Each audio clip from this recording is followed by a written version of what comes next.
Hi, I'm Paul Vacheski. Welcome to NebraskaLandlord.com. Okay, we're going to start a new series of videos on fair housing. Fair housing is one of those laws that impact our community, maybe more so than any other law that's out there.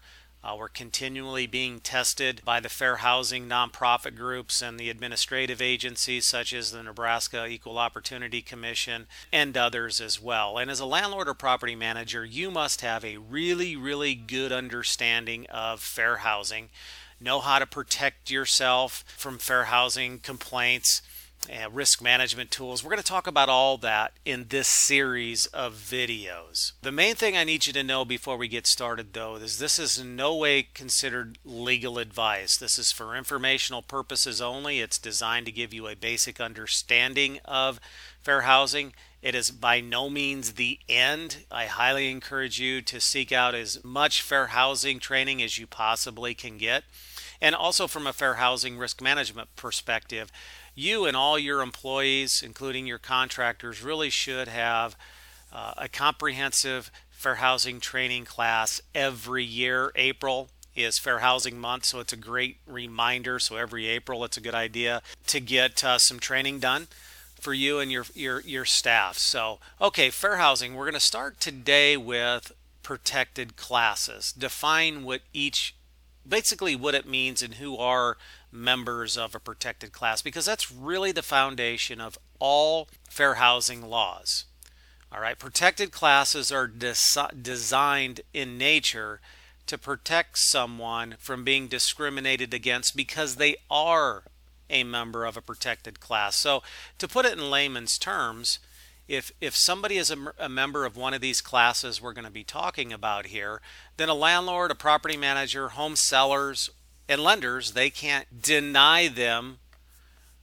For example, they cannot deny to rent to somebody because they are simply a member of that protected class. I'll give you an example. Every one of us are in some way a member of a protected class, maybe 2 or 3 different classes. So I could not say I'm not going to rent to you only on the basis that you're Catholic or that you're female or that you're black, you're African American. So that's the whole point here. We disqualify applicants based on legitimate legal business reasons and not what I call personalities, and that's my term. Okay, so let's talk about the protected classes. First of all, there are 7 federally protected classes, and you must also understand that your state and your city or locality can have additional protected classes. For example, as we're going to discuss, Omaha has age and creed in addition to the 7 protected classes. Your community might have an LGBT protected class in place. So the point is it's not limited to just the federal protected classes. Your state and your locality can have additional ones. This is based on the federal protected class status. Also, Nebraska pretty much mirrors the federal protected classes, and again, you have to look at Omaha, Lincoln, and a few other of the cities have their own. So let's take a look at them. Race. Let's define. First one is race. Race refers to a family, a tribe, or a group of people coming from the same common ancestry. For example, African American. And an example where we might see discrimination is I refuse, or you refuse, or a property manager or landlord refuses to rent to an applicant simply because they are African Americans, period. No other reason, they just don't like African Americans, so they refuse to rent to them. That would be an example of discrimination based on race. Let's look at color.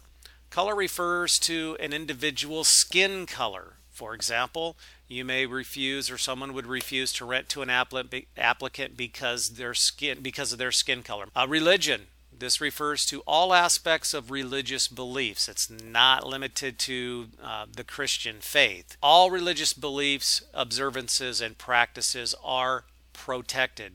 So, for example, if you're a landlord and you refuse to rent to somebody because they're a Catholic, or they're Muslim, or they're Buddhist, or they're Wiccan. Religious beliefs have nothing to do with a person's ability to qualify financially or otherwise for a rental property, so this would be discrimination under religion. Let's look at sex. Sex includes gender, male or female, i.e., it would be discrimination if I refuse to rent to somebody simply because they're a female. Gender identity is also included in this, and gender expression. This also includes, but is not limited to, as it says on the screen, pregnancy, childbirth, conditions related to pregnancy or childbirth. But the most common one is refusing to rent to a female, and now with the gender identity and gender expression, they've included that into the under the protection under sex. So let's look at gender expression. Gender expression is a person's gender-related appearance and behavior. So I'll give you an example. A man that dresses in women's clothing, or sometimes referred to them as cross-dressers. Okay, so if a cross-dresser or a man that's dressed in women's clothing comes into your property management community, they fill out an application to rent an apartment, you cannot disqualify them because you don't like the way that they're dressed. Gender identity is a little bit different in that it refers to one's internal or personal sense of their being. So for example, you might have an individual that's a male, but they consider themselves, or they view themselves as a female. So again, if your applicant falls under that category, you could not deny them an application or refuse to rent to them simply because they're under that classification. All right, let's go to the next protected class, which is national origin. This refers to a country in which a person was born or from which the person's ancestries came from. So for example, you discriminate, or I discriminate against somebody, let's say a Puerto Rican.